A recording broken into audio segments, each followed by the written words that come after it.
guys, welcome back to Defeating Hair Loss. My name is Steve. I'm so happy to have Bobby here tonight again. Bobby D. Thanks for having me, Steve, as always. It's always a pleasure, Bobby, as long as you bring that cool hair.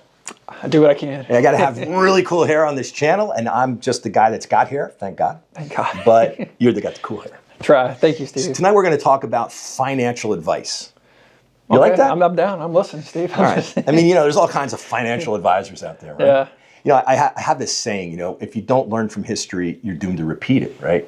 Facts. Actually, that's probably not my saying, No. but I picked it up, and, financial advice always bothered me because I think we probably talked about it before, but I have some sort of like maybe OCD or something like that where I can't stop like analyzing, overanalyzing. They say it's called, what do they call it? It's paralysis by analysis. Yeah, I've heard that. So just to paint this picture for you, in the year 2000, when I finally had a couple dollars in the bank, I invested it with some stocks, and the market got crushed, and I lost pretty much all my money. Yeah. These were NASDAQ stocks. I think the NASDAQ tanked like 85%. These were the days of the original internet stocks. Can you imagine that Amazon was $8 a share? I mean, even if you look at it today, where it's like 230, it's split like 100 times. Like. I can't believe, and Apple was like $8 a share.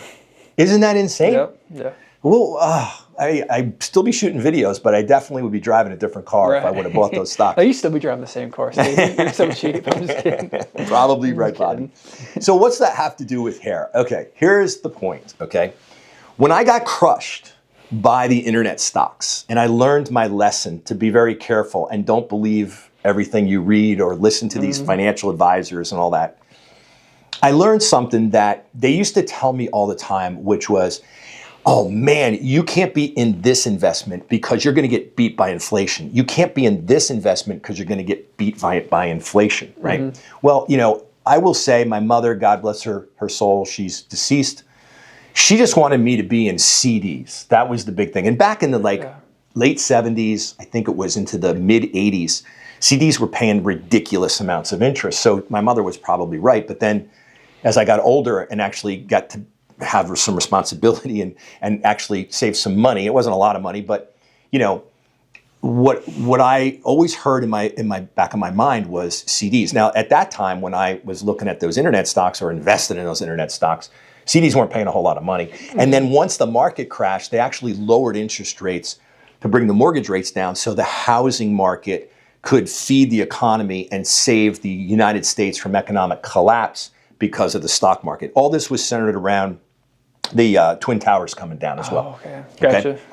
So what I learned was if I listened to these financial advisors, they probably could pick things better than me. That's not saying much, but they kept hammering away at me that if you listen to your mother and you follow the CD thing, you're going to lose out on inflation and you're going to lose your money. And then like 10 years later, because I didn't do anything. I mean, I had the money I had left, I didn't do anything. I just sat there because I said, wait a second, at least I still have my money, right? Yeah, that's true. At least I still have it. Like if I would have invested it again in the wrong stock or stocks or ETF or mutual fund or something and it all blew up or it was a Ponzi scam or whatever, I wasn't nowhere near in a position to once again lose anything I had left. So how do I relate that to hair? Well, if those of you out there watching this channel or see these videos and you really don't know what to do, or you're really young or you're not so young and you just don't have a lot of money, or you're thinking about a hair transplant, or you're losing your hair and you're struggling, this is what you need to do, okay? You need to listen to me and you need to stay right where you are. Don't do anything if you're concerned about doing something. Does that make sense? Yeah. So just like me just sitting on cash, sit on finasteride. Just keep your hair. Just keep your hair from falling out of your head, right? Don't listen to like this guy in this country and this one sending an email and this doctor telling you he can do twice the density versus the other doctors. You're confused. You don't have any money anyway, or the money you do have, it's in the bank, hopefully in CDs. But my point is that if we just stay on the medication, we don't lose any more hair. We can wake up to fight in another day, to win a battle in another day, in another time. If you give up on the medication, if you just throw in the towel, if you take too many risks and you destroy your donor, then you got nowhere to go. So Just like I sat on cash, and yeah, I got beat by inflation, but at least I still had my cash. Yeah. You need to keep your hair. You need to stop your hair from falling out. This is the main point on this channel. Bobby, you're a true friend now, and I'm trying to make these things entertaining.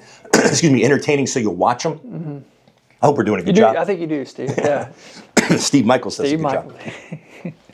Point being is you have to hold on to your hair. Once you lose that hair, it's really, really challenging to really get a really good result on a really bald guy. We don't want that to happen to you. I am the one that helped Bobby get his hairline fixed. Now, Bobby wasn't bald. He's never going to be bald. He isn't bald, all because of the medication, not the transplants. He listened. Thank you for listening. And I'm not a know-it-all, and I'm definitely not a preacher. But what I can do, because I got a couple years on you guys, is tell you that if you want to sit on cash, it's fine until you decide on what you want to invest in. If you want to sit on your hair and not do anything, sit on your hair. But Mother Nature is really, really tough. Father Time's actually a little tougher. Yeah. But keep the hair on your head. The only way to do that is with the medication. Hey, that's a roundabout way of telling you to stay on the medication of finasteride and minoxidil. I hope you like this. Don't forget to like and subscribe.